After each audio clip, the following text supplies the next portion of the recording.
when someone comes to see me, I sit and talk with them for an hour, interview them, much like you're doing with me, and ask their entire timeline, like, where did you tell me about your mom's pregnancy with you, and the birth, and tell me how your childhood was, and where did you live, and were there any, environmental pollutants around you, and right. Not a lot of people don't know that stuff, but if they do, they do. And it's interesting because when you do start asking people that, a lot of times they'll realize, oh, we were near whatever a chemical plant that ended up having lots of spills or something. So it's interesting how those kind of things that kind of just lurk in people's subconscious, and they don't think about them actively. Most people aren't thinking about their childhood and their day-to-day.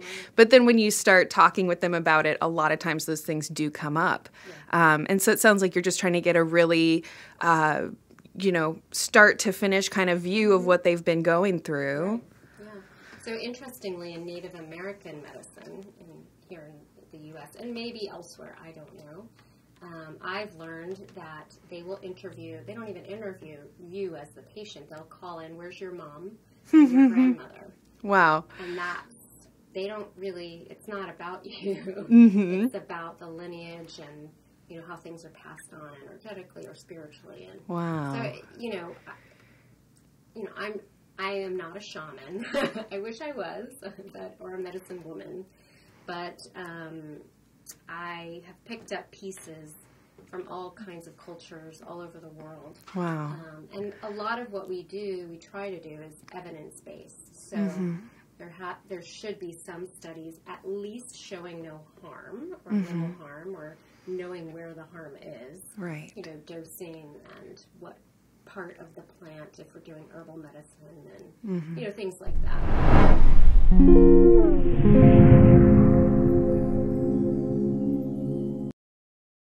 Through medical school, what would you say was we think that's like an 8-year program, right? But how many years did that really end up being?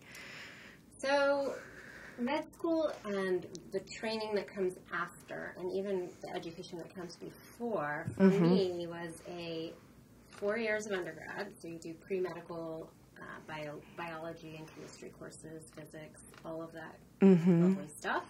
Then while you're there, you take the MCAT, which can be a pretty rigorous process for some. Then you may or may not get accepted. Fortunately, I was accepted, and on the first go-around, that was 4 years. And then I did a 4-year combined internal and preventive medicine residency. Okay. So that's 3 times 4, 12 so far, and then add on another 2 years of fellowship that I did for my integrative medicine training. Wow. So 14 years is what Wow. Yeah. That's a lot. It's a lot. It's a lot. So I think it's really interesting that you really started in what would be considered like the mainstream medical world. What was it that kind of made you want to expand into the world of integrative medicine? So even before I went to med school, I kind of knew I didn't want to be on a treadmill, seeing a ton of patients, writing out scripts left and right. I already had the notion that there was something else out there for me. I didn't know what it was. I didn't have the terms like holistic or preventive or integrative. They hadn't even come down the radar yet for me, onto the radar. So fortunately, though, in my first year of med school, first or second year, I can't quite remember, there was a faculty member at my university who came and presented to us on integrative medicine. And while half of my class was asleep, the other 1/4 or maybe more was laughing or, just rolling their eyes, as people often do. And I was like, ears up, eyes on this guy. I had found, what I was just so excited. I was beaming. So naturally, I got to work with him and do some rotations. He set me along on a path of more academic integrative medicine. So I had the opportunity to go to University of Arizona Dr. Andy Weil's program as a fourth-year medical student and do a 1-month rotation there, where you're amongst your colleagues, your peers, other med students and residents, and you're just really immersed in learning about integrative medicine of all kinds. Yeah. We did like meditations and Tai Chi and learned about herbs and botanicals from Dr. Torona Lodog, who is like one of my sheroes in the world and the most amazing woman on earth, or one of. And then learned from Andy Weil a little bit, learned from Victoria Macy's, all these, Randy Hoffman. There's so many amazing minds over there, really getting the word out and teaching doctors, residents, and things like that. And so from there, I got a taste of it, of what I really loved and wanted to learn more and more about. And it just, fortunately, after residency, or right at the end of my residency, I was presented with an opportunity to delve further into it with a fellowship in integrative medicine. Okay. And the rest is history. Wow. So, yeah. So can you maybe speak a little bit to, what is... Because the term integrative medicine has kind of become a pretty big umbrella. Can you just talk about like the different maybe little pieces that go into that? Yeah.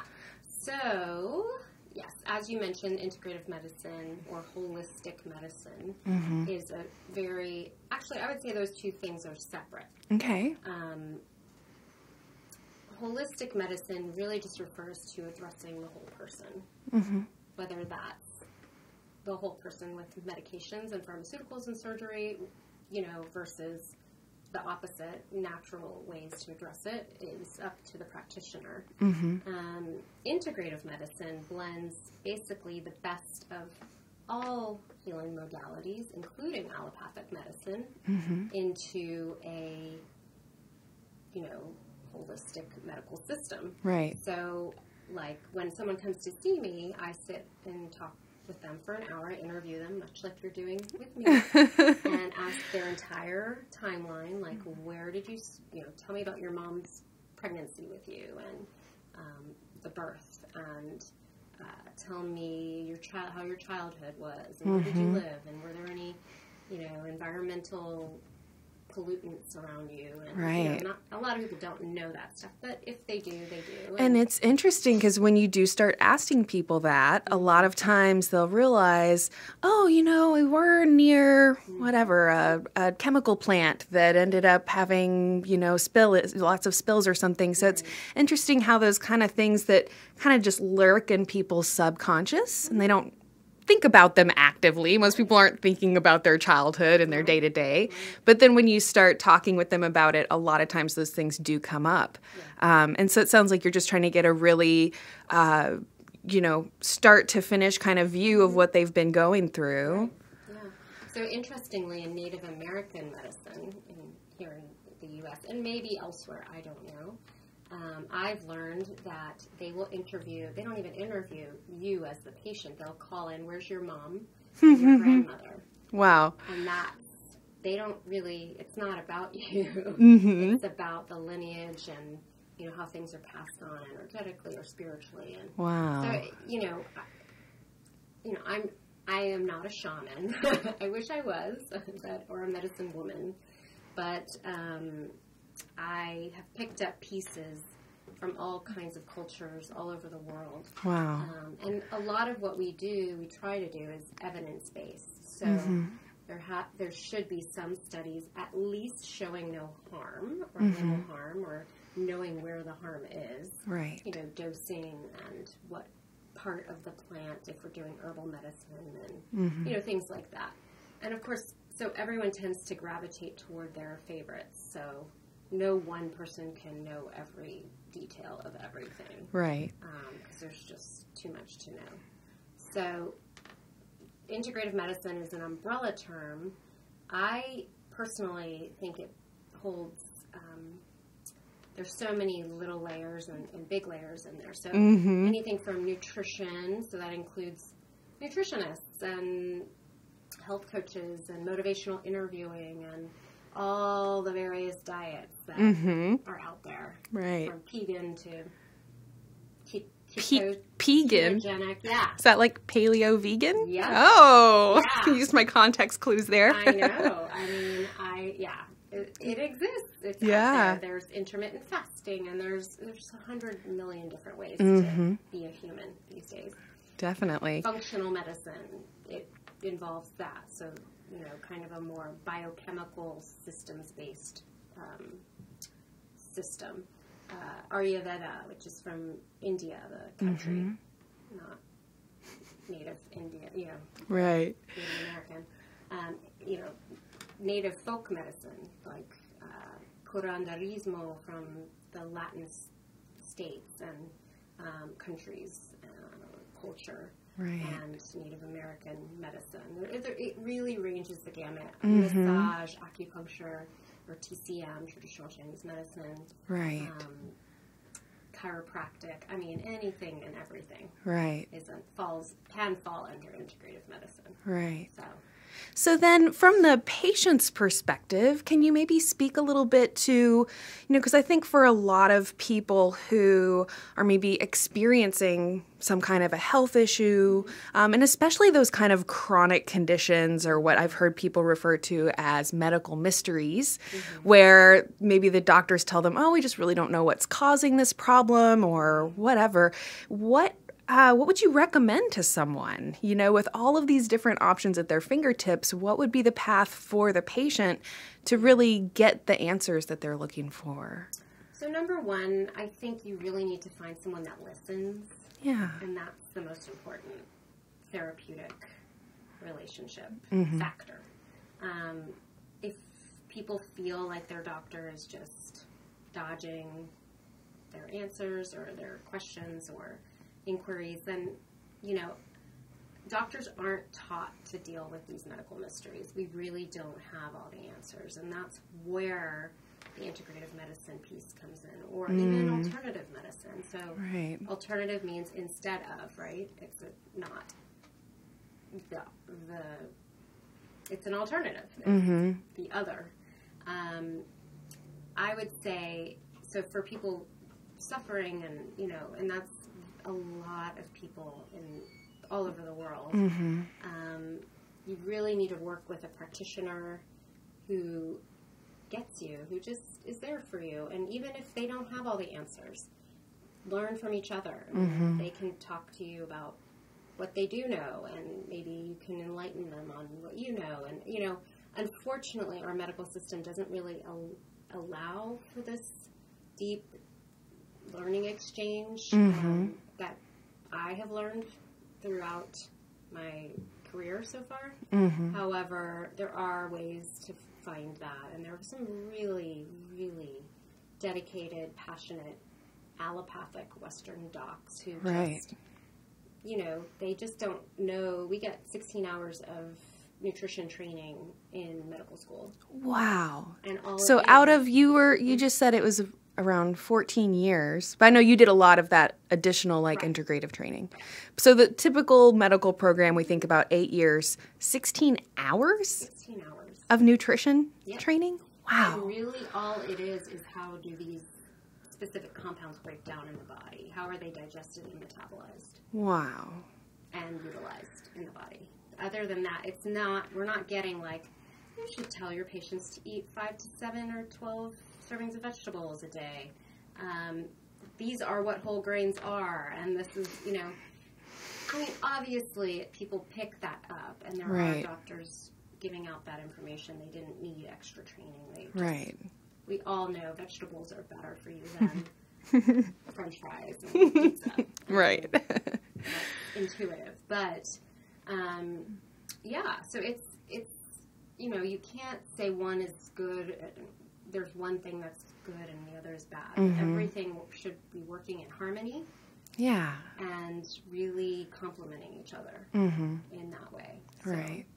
And I think realistically speaking, it makes perfect sense that we're got pretty complicated bodies in terms of the things that can potentially go wrong, things that can potentially prevent our bodies from functioning the way that they should ideally. So it makes sense that there are a lot of different approaches to looking at the body, determining either what needs to be removed or what needs to be added for the person.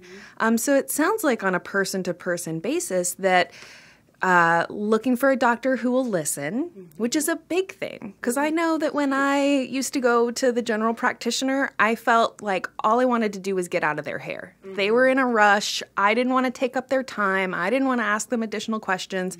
And now I kind of realize that it should be the other way around, We're paying these people to help us, so we should feel we can talk to them, we can ask our questions, etc. But a lot of times the kind of typical, trip to the doctor, I feel is very opposite of that. I feel rushed, etc. So somebody that'll take the time to listen and get a bird's eye view, so to speak, on your health. Another thing that I see a lot in kind of looking at the mainstream approach is that it kind of tries to compartmentalize the body, which makes sense to the extent that, as you were saying, there's so much information that it'd be really hard for any one person to know all of it. So you have people who specialize in the cardiovascular system, people who specialize in, the different areas of the body. But then the idea that you could be, taking a certain set of medications from one doctor and another set of medications from another doctor, et cetera, you start to get this, at least for me, pretty clear vision of how now the functioning of the whole body and the interaction of all of the different parts is being ignored. Yes. And so maybe there's, a benefit in compartmentalizing to an extent, but then there also has to be this understanding that nothing really works in a vacuum. Exactly. Yes. I believe that's where integrative medicine comes in. People come to me and they often bring a bag full of medications or supplements or,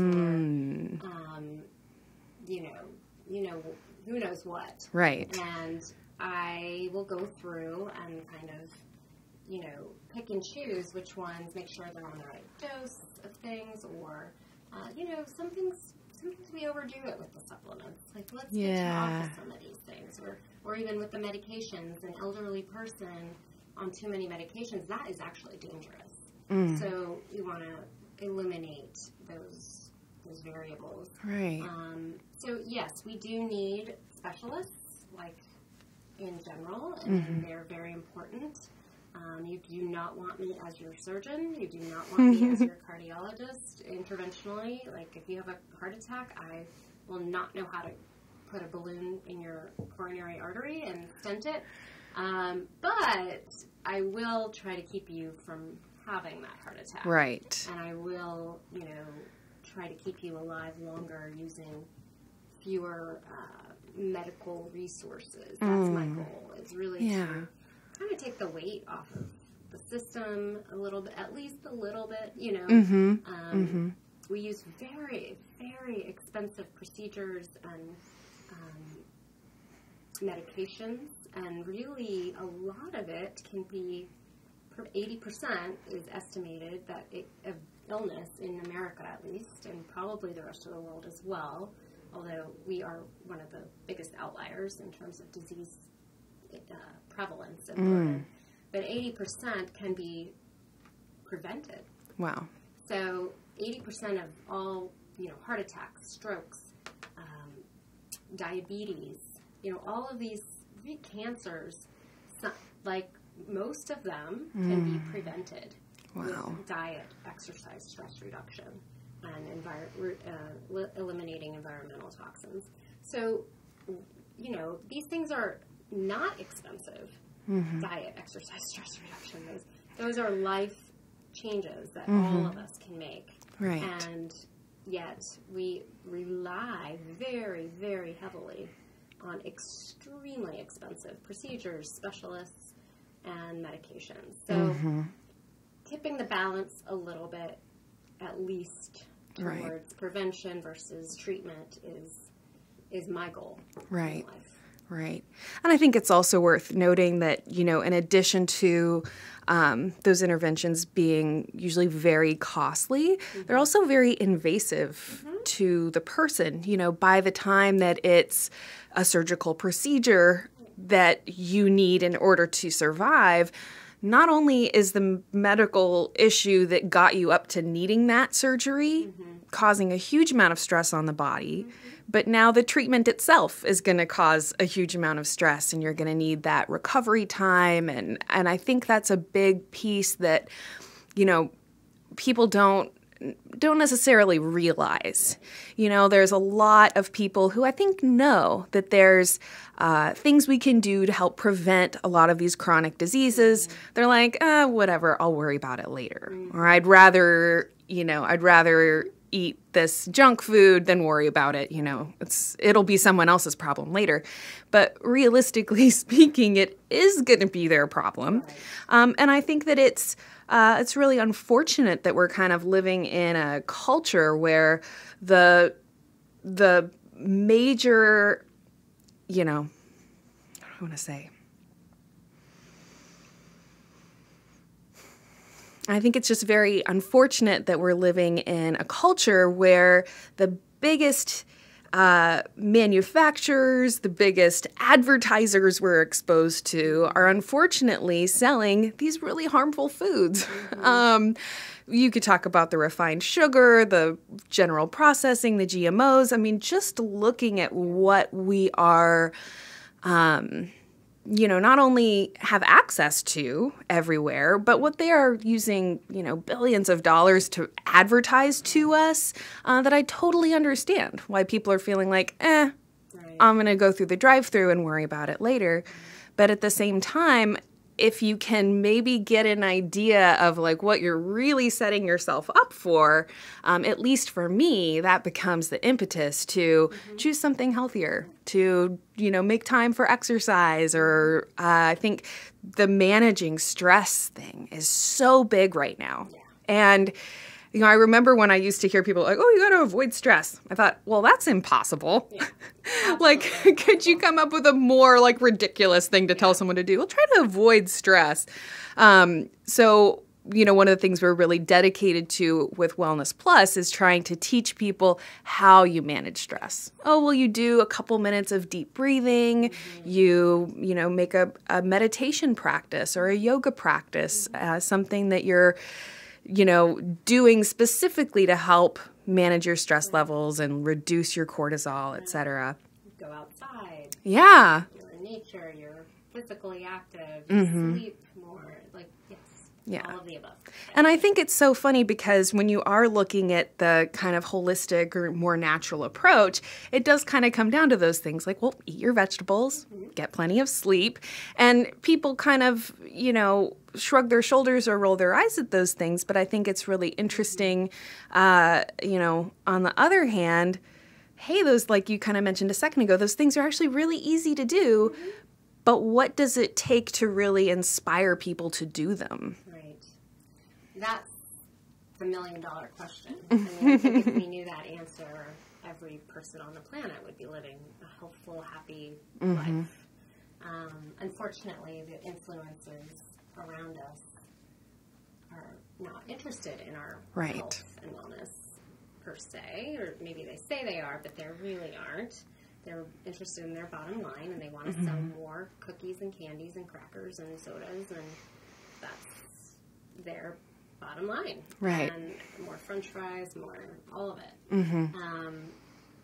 And don't get me wrong, those things are delicious. Who doesn't love them? But, you know, we fall into a trap of when you eat the food that's there, you don't have time, you're stressed, you're eating whatever's there, your cortisol levels are higher, your sugar content, you know, your goes up, your blood sugars will go up, and then you're not sleeping well, you're not digesting well, you're, you know, and then you wake up feeling crappy again. It's a vicious cycle. And so, working with people one-on-one, or, you know, some people do group visits in integrative medicine, which I used to do in my old faculty position.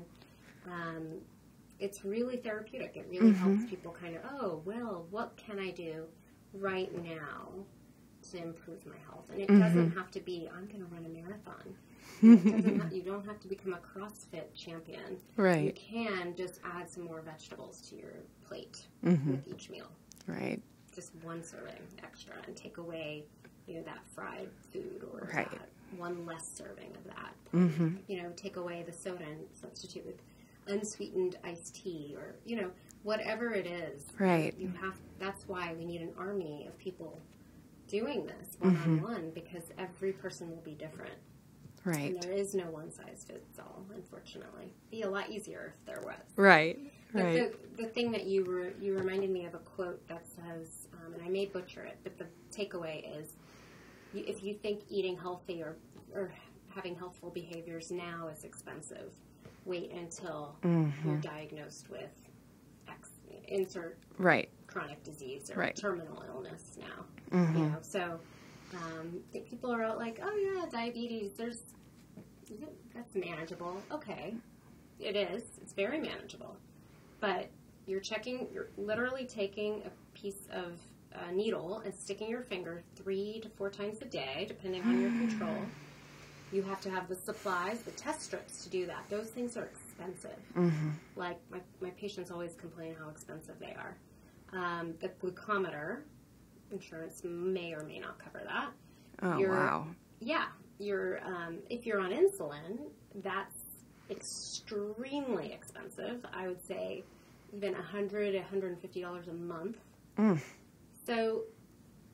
And you can't eat all the foods that... Right. I mean, you could and use the insulin to cover all of that, but you're constantly having to stick yourself or inject yourself. That's painful. Yeah. I know. I remember my grandma when she would come to visit, and we would go out to eat, and there would always be this time where she would have to either go to the bathroom or out in the parking lot or whatever.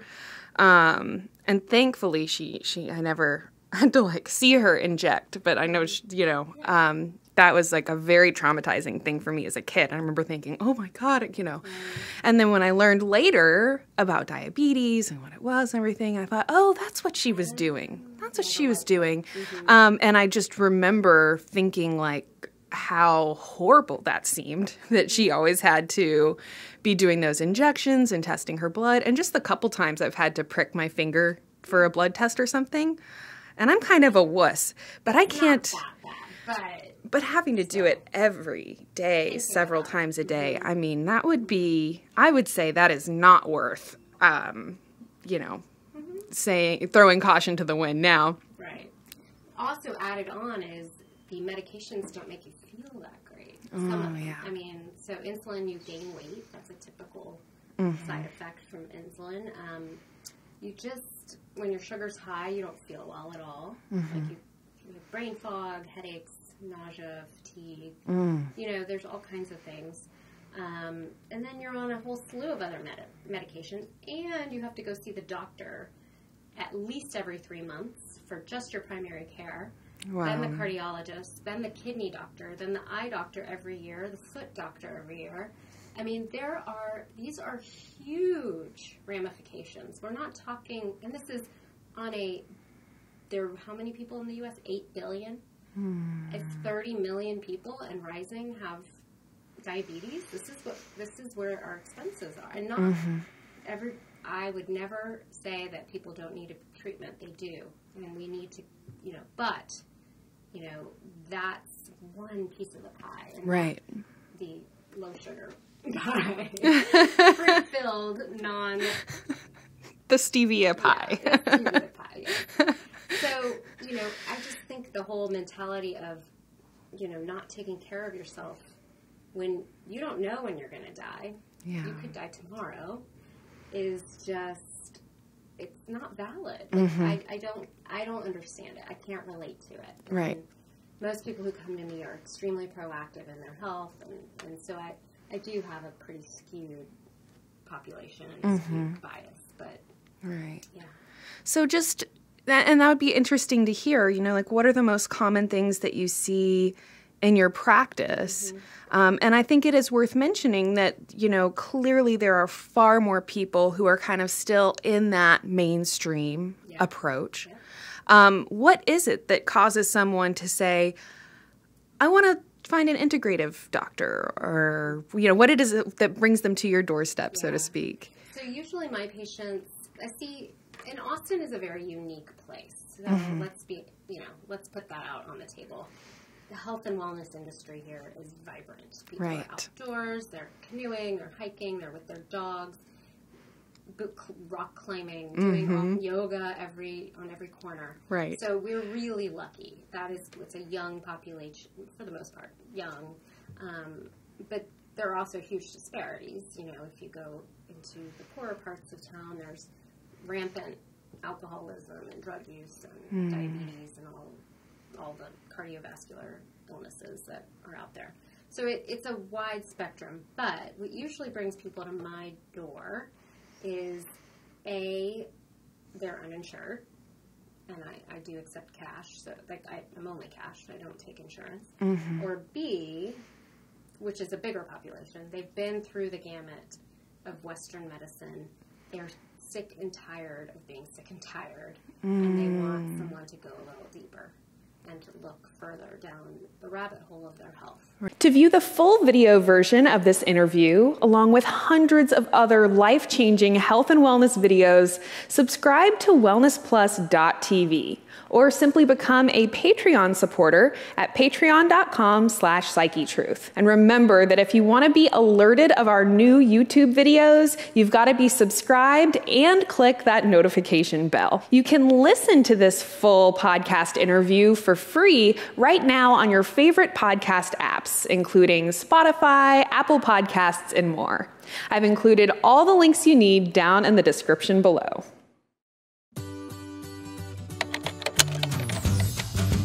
Let's get started.